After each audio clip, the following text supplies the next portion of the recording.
Naija need more people like Very Dark Man. That guy is doing a good job. He's now the voice of the voiceless.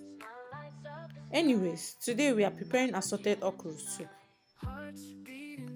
Wash and season your meat with blended pepper, onions,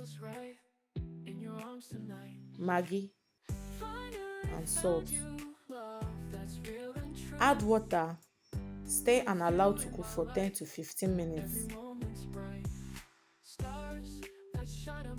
Then add your dry and stock fish, pomo, stir and allow to cook.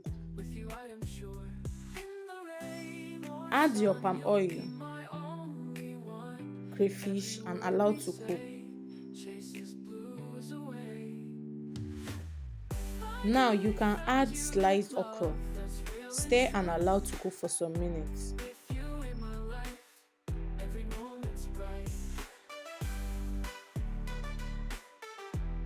Finally, add your uziza leaf, stir and allow to cook. For me, fufu is always the best for okra soup. Which swallow do you prefer? For more recipe, follow, like, share and comment.